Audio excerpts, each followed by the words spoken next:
नमस्ते। आज हमारे हाथ में एक छोटी सी पुस्तिका है, भारत में राष्ट्र। यह सांसद गुरुदत्त की लिखी हुई पुस्तक है जो 2012 का संस्करण है। इसका संपादकीय अभी के समय में बड़ा ही अनुकूल है, इसे हम सबको जानना चाहिए। आज हम उसी को पढ़ेंगे और आप लोगों से राय लेंगे जो कहाँ तक यह अभी के समय में उपयुक्त है। राष्ट्र एक अवस्था है, राष्ट्रवाद उस अवस्था की सार्थकता का सिद्धांत है एवं राष्ट्रीयता उक्त अवस्था की भावना है। गुरुदत्त ने ऐसा कहा है। 1947 से जब से भारत को स्वतंत्रता मिली है, कांग्रेसी नेता तत्कालीन प्रधानमंत्री जवाहरलाल नेहरू से लेकर उनके छुटभइये तक हिंदू राष्ट्र की कल्पना का विरोध करते रहे हैं। हिंदू राष्ट्र की भावना और घोषणा को देश के लिए घातक कहते रहे हैं। वास्तव में कांग्रेस की नींव ही उस विचारधारा पर रखी गई थी जो हिंदुस्तान में हिंदू का नाश करने के लिए अंग्रेजों ने विचारी थी। देश में जागृति हो रही थी, अंग्रेजों का विरोध क्रांतिकारी आंदोलनों से हो रहा था, यहाँ तक कि क्रांतिकारी इंग्लैंड में पहुंचकर आंदोलन तथा गतिविधियां चला रहे थे और सभी क्रांतिकारी हिंदू विचारधारा तथा आर्य समाज के प्रभाव में थे। इन हिंदू आंदोलनकारियों का प्रभाव समाप्त करने के लिए एक योजना बनाई गई। कांग्रेस संस्था की सदस्यता के लिए एक शर्त यह थी कि वह अंग्रेजी शिक्षित होना चाहिए। अंग्रेजी शिक्षा द्वारा उनमें हिंदू विरोधी भाव भरे गए तथा ऐसे लोगों को देश की बागडोर संभालने के लिए कहा गया। अंग्रेज जानता था कि हिंदुस्तान में यदि कोई उसका शत्रु है तो वह हिंदू है। हिंदुओं को दबा कर रखने के लिए मुसलमानों को उभारना चाहिए। इसके लिए कांग्रेस को मुसलमानों का सरपरस्त बनाया गया। उनको कहा गया कि अधिवेशनों में जितने प्रतिनिधि भेजें उनमें प्रति 10 प्रतिनिधियों के पीछे कम से कम 2 मुसलमान होने आवश्यक हैं। उस समय 2 राष्ट्रवादी मुसलमान मिलने भी कठिन हो गए थे।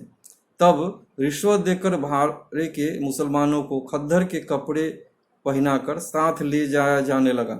ऐसी थी कांग्रेस। मुसलमानों को फुसलाने के लिए कांग्रेस हिंदू विचार के लोगों की निंदा करने लगी, उनके विरोध में ढोल पीटा जाने लगे। इसका प्रभाव भी होने लगा। देश के दुर्भाग्य से तथा अंग्रेजों के सौभाग्य से ऐसे समय गांधी तथा जवाहरलाल नेहरू अवतरित हुए। गांधी अपनी मानसिक स्थिति जैन धर्म तथा वैष्णव मत के प्रभाव के कारण स्वयं कष्ट सहकर दूसरों को प्रसन्न रखना, मुसलमानों को खुश रखने की प्रवृत्ति बना बैठे। यहाँ तक कि एक बार हिंदुस्तान के हितों के विरुद्ध जिन्ना को ब्लैंक चेक देने को तैयार हो गए थे और नेहरू कम्युनिज्म के प्रभाव के कारण हिंदुओं को गालियां देने लगे।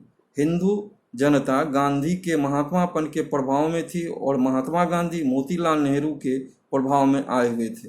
गांधी जी एक असफल वकील थे और मोतीलाल नेहरू बैरिस्टरों के सरताज थे। मोतीलाल नेहरू अंग्रेजियत के भक्त थे और जिस प्रकार साधारण व्यक्ति अंग्रेजी सरपट बोलने वाले को साहब समझकर सलाम करता है, यही भाव गांधी जी में आ जाने के कारण से वह मोतीलाल नेहरू के दीवाने थे। उनके लिए यह बहुत बड़ी बात थी कि मोतीलाल नेहरू की मित्रमंडली में अंग्रेज स्त्री पुरुष हैं। जवाहरलाल नेहरू राजनीति में उतरे। अपने मन में हीन भाव के कारण गांधी नेहरू की किसी बात का विरोध नहीं कर सकते थे, अपितु स्थिति यहाँ तक थी कि वह नेहरू को आगे लाने लगे। इसमें एक कारण यह भी माना जाता है कि जवाहरलाल नेहरू का गौर वर्ण उनको अंग्रेज के समान ही आकर्षक बना देता था। परिणाम यह हुआ कि जब अंतरिम सरकार 1946 में बनाने के लिए कांग्रेस के प्रधान का निर्वाचन होने लगा तो सरदार पटेल का नाम सर्वोपरि था, परंतु गांधी नेहरू के पक्ष में अड़ गए। नेहरू को प्रधान बनाया गया तथा अंतरिम सरकार के वह प्रधानमंत्री बने। नेहरू के विषय में यह कहा जाता है कि कभी हिंदू राष्ट्र का उल्लेख होता था तो उनका क्रोध सीमा पार कर जाता था।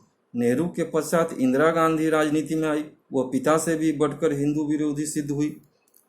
आज स्थिति यह हो गई है कि भारतीय संस्कृति के किसी पहलू का नाम लो, देश के कम्युनिस्ट नेता, समाजवादी नेता तथा बहुजन समाजवादी पार्टी दक्षिण की पार्टियां चिल्लाने लगती है कि भाजपा संचालित केंद्रीय सरकार देश का भगवाकरण कर रही है और उनके पीछे पीछे चलने वाली सोनिया गांधी भी शोर मचाने लगती हैं कि भाजपा भगवाकरण से बाज आए, मानो भगवाकरण कोई गाली है। हिंदू मानता है कि वेद ज्ञान के भंडार है। वेद का नाम लो तो यह भगवाकरण है। संस्कृत तथा हिंदी भाषा अथवा वैदिक शिक्षा का नाम लो तो भगवाकरण। यहाँ तक कि भारतीय संस्कृति के किसी पहलू का नाम लो तो भगवाकरण की गाली दी जाने लगती है। यह कहा जाता है कि देश के 20 करोड़ से अधिक मुसलमानों को मुख्य धारा में लाया जाना चाहिए। ठीक है, कौन मना करता है, परंतु जब तक मुसलमान जिहादी मुल्लाओं के प्रभाव में हैं, वे मुख्य धारा में आएंगे क्या? यदि आए भी तो अपनी शर्तों पर आएंगे। हाँ, सरकार यदि 20 करोड़ मुसलमानों को राष्ट्रीय शिक्षा देकर उनकी कट्टरता समाप्त कर सके तो बात दूसरी है। यदि ऐसा कर सके तो ठीक है, अन्यथा वह स्वयं ही धोखा खाएगी, हिंदू जनता को भी धोखे में रखेगी। और सरल चित्त हिंदू तो 1200 वर्षों से धोखा खाते आ रहे हैं।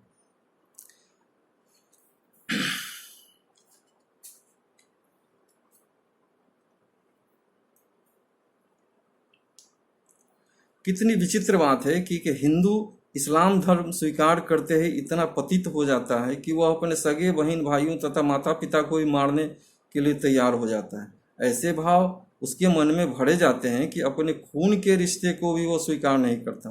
तब दूसरे धर्म को मानने वाले को कैसे सहन करेगा? इस छोटी सी पुस्तक में लेखक ने हिंदू, भारतीय तथा आर्य शब्दों की व्याख्या की है तथा राष्ट्र, राज्य, संस्कृति, धर्म का परस्पर संबंध स्पष्ट किया है। लेखक का युक्तियुक्त मत है कि जब तक देश को कम्युनिस्टों, समाजवादियों और उनके पिछलग्गू कांग्रेसियों के दुष्प्रभाव से मुक्त नहीं किया जाएगा, देश के कल्याण की आशा नहीं करनी चाहिए।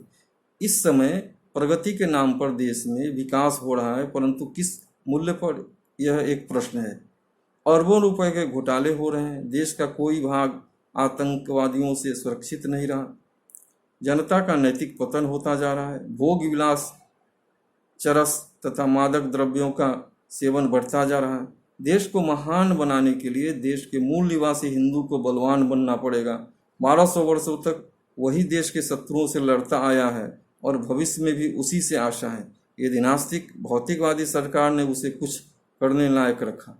यह एक छोटी सी पुस्तक भारत में राष्ट्र गुरुदत्त द्वारा लिखी गई है, जो कि सांसद थे, उसका संपादकीय है। यह 2012 का संस्करण है और इस छोटी सी पुस्तिका में लेखक ने अपने विचार उद्गम व्यक्त किए हैं, जो कैसे हिंदू राष्ट्र, कांग्रेस आदि के द्वारा अपने देश को क्या करना है, नहीं करना है, कैसे आगे बढ़ाना है, कांग्रेस ने क्या गलती की, हिंदुओं को किस तरह दबाया जाने लगा, हिंदू को क्या करना चाहिए, सब कुछ इसमें है। आशा करते हैं कि आप विद्वजनों को यह अच्छा लगे और इसमें कहीं जो त्रुटि हो गई होगी अपनी टिप्पणी द्वारा हमें भेजने की कृपा करें, जिससे कि हम उसमें सुधार ला सकें। नमस्ते, जय श्री कृष्ण, धन्यवाद।